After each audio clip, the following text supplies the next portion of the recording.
tenemos migrantes que vienen desde Centroamérica, casi 200,000 al año, tratando de cruzar hacia Estados Unidos. Vemos también que tenemos 35 millones de personas hoy en Estados Unidos de origen mexicano, de primera, segunda y tercera generación, pero creo que aquí la reflexión y lo que hay que pensar es, como les decía, lo que pasa a un migrante incluso en atravesar el desierto, en tener que cruzar por diferentes maneras la frontera. Y bueno, vemos que además hoy con la era Trump eso se está poniendo más difícil. Hoy el tráfico de migrantes también se ha convertido en trata. ¿Por qué? Porque hoy grupos del crimen organizado en la frontera también se están metiendo en esto, que es un negocio, hoy se ve como un negocio atractivo, ya que hoy pueden cobrar hasta $30,000 un cruce, y claro que el migrante no tiene ese dinero, entonces lo que hace es pagar 5,000 y una vez llegado allá, pues tiene que seguir trabajando y pagando ese dinero, estas redes que además hay que decirlo, son binacionales. Entonces, pensando en todo lo que un migrante vive y la vida de distintos migrantes, me gustaría contarles algunos perfiles de migrantes y relacionados con los retos que tenemos hoy. Mucho se ha hablado hoy de las deportaciones. Vemos que este tampoco es un tema nuevo para México. ¿Por qué? Porque el presidente Obama fue el principal deportador. Más de 3 millones de mexicanos fueron deportados durante su mandato. Y hoy con Trump vemos incluso una disminución en las deportaciones del 24%. Pero ¿qué es lo que está sucediendo y qué es lo que está cambiando en la dinámica social, emocional y real de la gente? Es decir, hoy el lenguaje del presidente, aunque a veces pensamos que solamente estamos escuchando a alguien grosero, xenófobo y que eso no tiene un impacto mayor, tiene un impacto. Hoy han crecido 20% los crímenes de odio en Estados Unidos, también han crecido 10% los grupos de odio en Estados Unidos, y bueno, esto se ve en la dinámica social. A nosotros desde Agenda Migrante muchas veces nos reportan pues la gente que sufre cosas, incluso discriminación en espacios públicos. Hoy estamos viendo detenciones donde antes no veíamos, vimos el caso reciente de los 7-Eleven, pero lo hemos visto también en iglesias. El caso de la niña, por ejemplo, ¿qué piensan ustedes de esta menor que iba justamente a un hospital en Texas porque no había en su lugar de origen el hospital, en el lugar en donde vivía con sus papás también en Texas, que tuvo que viajar de Rosario, tuvo que viajar hacia Corpus Christi, a un hospital infantil, y justo en el camino la detiene el ICE por ser una migrante indocumentada, una niña de 10 años con parálisis cerebral, y justamente el ICE va al hospital con ella, y una vez operada la niña, al día siguiente la detienen y la llevan a un centro de menores no acompañados. Entonces, ese es un caso de lo que hoy está sucediendo en Estados Unidos. También tenemos el caso, por ejemplo, de Guadalupe, una madre también trabajadora de Phoenix, que la regresan vía la deportación expedita. Esa deportación expedita es otro de los retos que vemos hoy. ¿Qué quiere decir esto? Que el ICE, que es la policía migratoria, detiene a la persona y es juez y jurado y lo deporta de manera inmediata o expedita justamente. Y entonces no pasa por el debido proceso, violan el debido proceso de esa persona que tiene el derecho a pasar por una corte de inmigración. Hoy también tenemos un reto en las cortes de inmigración, por eso es que no hemos visto más deportaciones. Sí hay una disminución, pero hay que analizar a la luz de otros datos esta información. Es decir, mientras hay un 24% menos de deportaciones, hay un aumento del 43% en los arrestos en Estados Unidos, y se triplicó la cantidad de personas detenidas sin ningún récord criminal, simplemente por su perfil racial, por estar morenitos. Hoy los detienen y están justamente en estos centros. ¿Por qué no se ha visto reflejado en deportación? Recordemos que en Estados Unidos tenemos 56 cortes migratorias y ya con Obama estaban desbordadas. Con todas estas detenciones que ha llevado a cabo Trump, tenemos más de 650,000 casos pendientes en las cortes. En el momento que eso se empiece a destrabar es cuando vamos a empezar a ver también más deportados. Por eso es que el presidente Trump, si ustedes recuerdan, en el discurso de la Unión, lo que pide a cambio de DACA, que es otro tema que ahorita vamos a platicar, a cambio de darles este permiso o estatus a los Dreamers, él pide justamente el muro, pero también pide recursos para tener más jueces y para tener más policías, 10,000 agentes más del ICE, 5,000 más de patrulla fronteriza. Y todo esto, sin duda, se ve reflejado en un tema humano, que es la migración. La migración, más allá de otra cosa, enriquece también cultural, económicamente a otro país.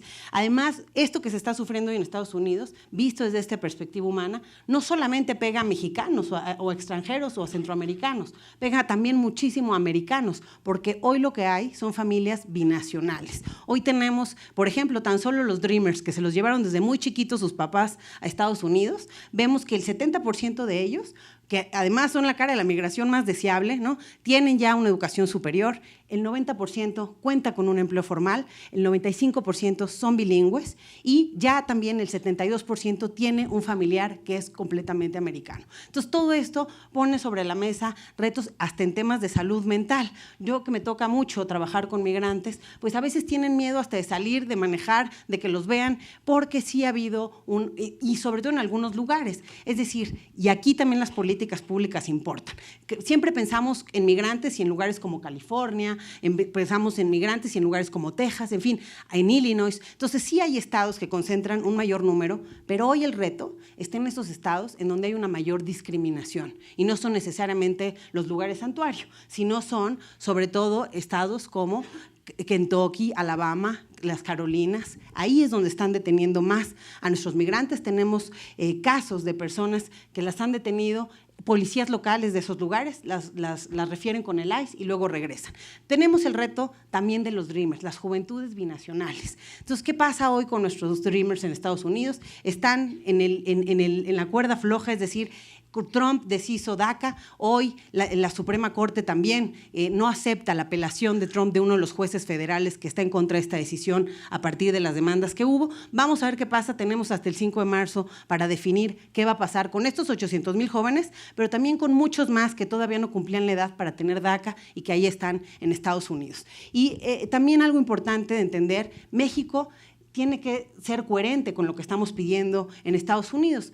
Ustedes saben la historia que pasa un migrante centroamericano a la hora de pasar por nuestro país. Vive muchas de las cosas que sufren también nuestros migrantes en Estados Unidos. Vemos que incluso las mujeres se toman la pastilla del día después porque saben que muy probablemente van a ser violadas en el tránsito por nuestro país. Vemos un tema que es además muy doloroso y muy duro, que es el de los menores no acompañados. Estos niños que además sabemos que el motivo para que un menor viaje no acompañado muchas veces es casi el peligro de vida en su lugar de origen o alguna situación muy compleja y de violencia en el lugar de origen, transitan por nuestro país, que además han sido muchos en los últimos años, 60,000 de estos niños en 2014, 40,000 y 40,000 también los años subsecuentes. Hoy es un problema que estamos viendo, pero que además con las nuevas políticas de Trump, pues nos impacta mucho a México, porque no los están dejando entrar igual que antes. Es decir, hoy hay un castigo más fuerte para los padres de estos niños. Muchas veces, y a mí me tocó verlo en la frontera, llegaban estos niños como una especie de carta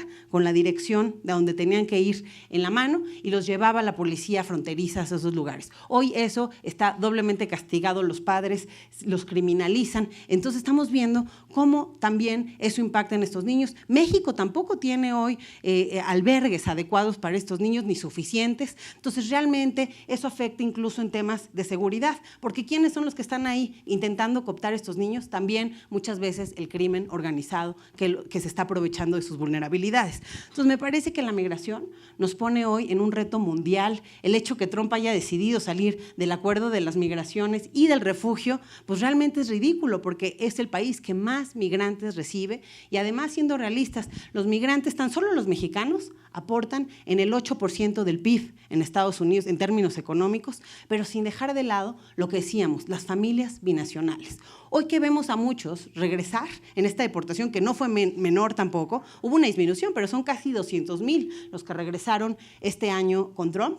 ¿Qué es lo que vemos? Muchas historias de vida, más allá de números, y estas historias de vida que traen detrás, pues tienen muchas familias que dejan a sus hijos en Estados Unidos, separación y desarraigo familiar es parte de las consecuencias de Trump. Hemos visto incluso, me tocó un caso de un veterano de guerra deportado tras haber defendido Estados Unidos. Entonces, no son esos bad hombres de los que habla Trump los que están regresando, sino gente productiva, gente joven y gente que sí cambia eso con respecto a Obama, a pesar de que Obama nos regresó a muchos.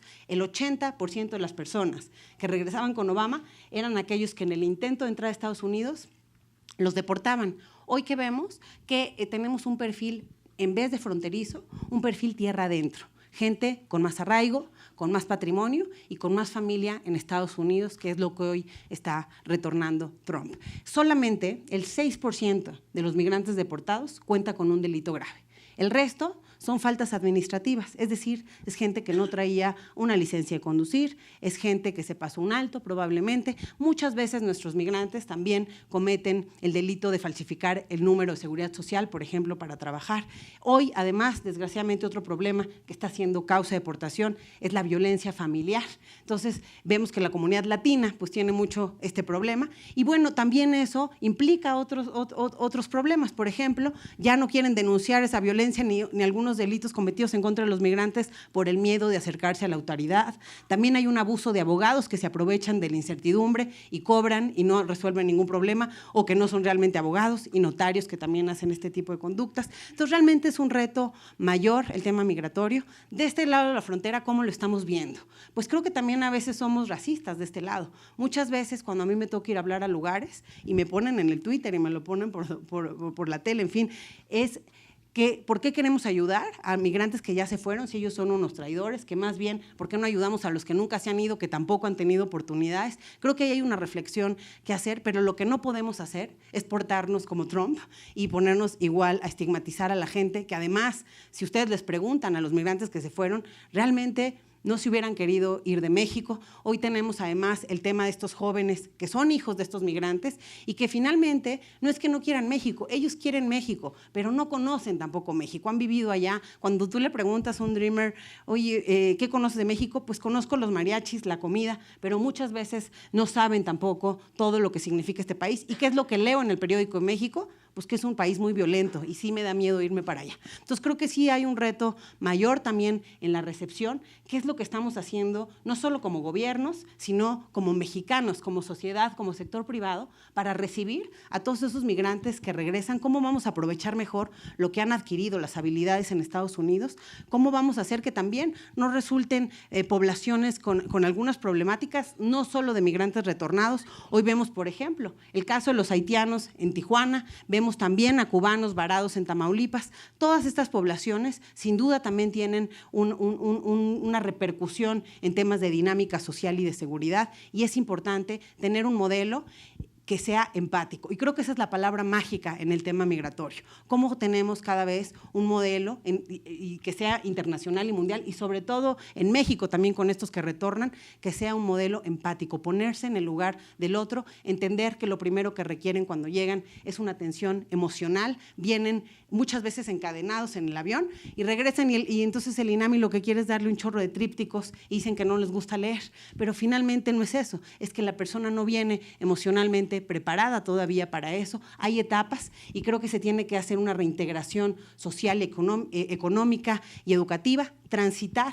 de un modelo que creo que hoy está basado en la recepción, te doy una torta, te doy para tu boleto de camión y vete a tu lugar de origen, a uno que ponga el acento en la verdadera reinserción empática, social, emocional y educativa de nuestros migrantes. Entonces me parece que es ahí en donde tendríamos que pensar todos como mexicanos y tendríamos que conectar también los dos Méxicos, el que tenemos en Estados Unidos y el México que está a este lado, el que se fue y regresó y el que nunca se ha ido. ¿Cómo podemos hacer esos proyectos híbridos y generar una comunidad también empoderada, mejor insertada y vinculada en Estados Unidos? Porque eso también nos ha faltado. Por eso es que hoy Trump puede hacer eso, no es nada más que él sea racista, sino que han faltado políticas que contribuyan a que esta inserción se dé también de aquel lado, a que los mexicanos tengamos cierto poder por allá, como otras diásporas sí lo han sabido hacer. Entonces creo que la conclusión de esta pequeña plática es cómo reflexionamos mejor en un modelo empático de migrantes, cómo nos sabemos poner en el lugar del otro, en saber las diferentes